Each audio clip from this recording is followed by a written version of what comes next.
Hello everyone, I'm Colin Cadet. You know, we've got some great tips today from some of my subscribers. I think you'll enjoy them. Let's just dig right in and have a look at them. This tip is from one of my younger subscribers, Zyler. And what Zyler's done, he has attached some sandpaper to the bottom of his speed square. And look at what we can use it for.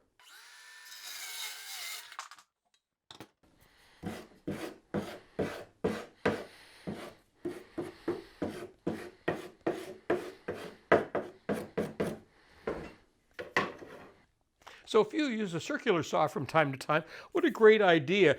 Put sandpaper on the bottom of your speed square, then you can quickly take the tear out because very often you need to do a remeasurement and you want some kind of a fairly straight, non-ragged end. And what a quick way of doing that. That's a great idea. Thanks, Zyler. Now this tip is from Arthur, and what Arthur suggests is to make yourself a couple of little pointy studs to go inside of handles or doorknobs so that you can use them as finders for where you need to drill holes. So I'm just screwing that in. Now the one thing about this is you want to make these things fairly short. See, they're not very long. You don't want like 1 inch or something like that. You want them pretty short. And then all you do is take them to some place where you've got some kind of an idea where you want these. Put a little mark like that in, and I don't know if you can see that, but there's a couple of indentations, and that's exactly where you want to drill holes. Now here's another little tip that I'm adding to it, and that is if you have, I have some these are just for drawer and doorknobs. They're all the screws, and look, I don't know if you've seen this one before. This is a commercial one, and you see these little marks along here. This is so that if you have, this is kind of the standard length of them, and you see that that's at the first little mark there.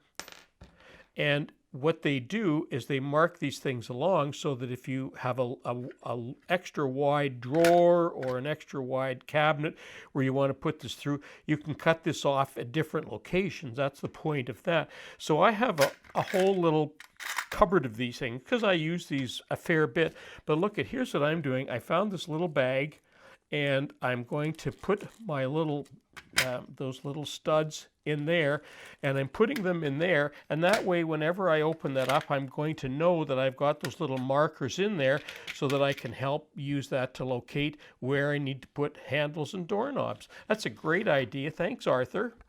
This tip is from Harry and from Mama C, and because they have a similar theme, I'm putting them together.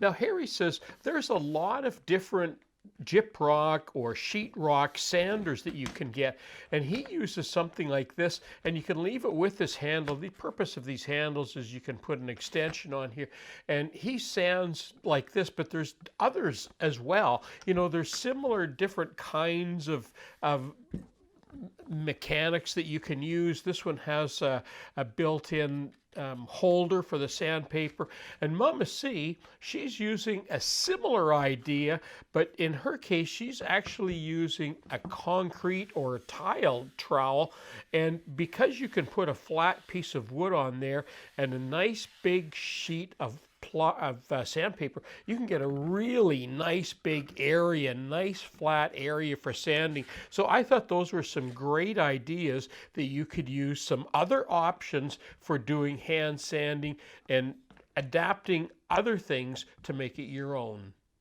This tip is from Michael, and Michael says that if you turn your sander upside down and use some steel wool, it will take all of the sort of the clogged up stuff in your sandpaper. It will take it out, and apparently these things last forever. Now I've shown you these erasers that you can get, and you can see this is a few years old and it's starting to get worn down a little bit.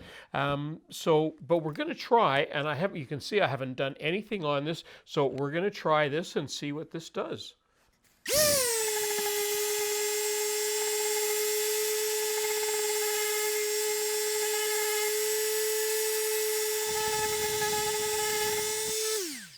Now this is very, very fine sandpaper, and you can see that it's already done something. And look, there's almost no wear.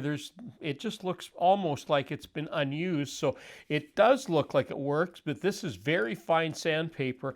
I think if you use this on coarser sandpaper, I think it would work really, really well. So that's a really good tip, Michael. Thanks. This next tip is from Lauren, and Lauren says that because he can't get a magnet, it doesn't hold his tape very well when he puts it on the clip. What he suggests is hot gluing a washer onto the front side of the tape, and then it will hold, a magnet will hold that better. He says you cannot glue a magnet on there because it interferes with the retraction. Well, this tape doesn't retract very well anyway, and it still doesn't have a magnet on it, but I've never heard of a magnet. I've shown you this a couple of times where I have a couple, you can see the little magnets underneath the clip, and I put that on the side of my workbench, on the side of my table saw, on the side of my sliding miter, and it just stays on there. It's nice and quick and handy. He says that if you put a magnet on your tape, it prevents it from retracting.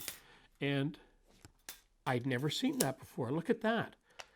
When you put it on the outside, because these tapes retract, the tape is on the outside of the body, and when you take it off, look at that. It holds it there.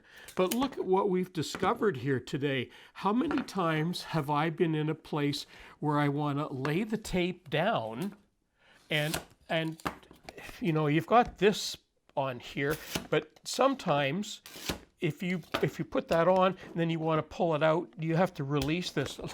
Look at what we've learned today.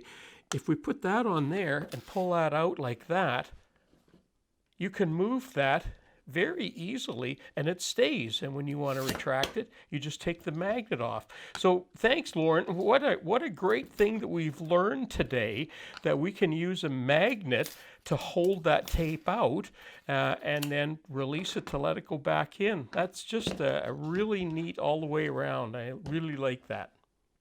Well, that concludes my video for today. So thanks everybody for sending in your tips and ideas. We all learned something today, and especially me. I'm Colin Canet for Woodwork Web. Thanks for watching.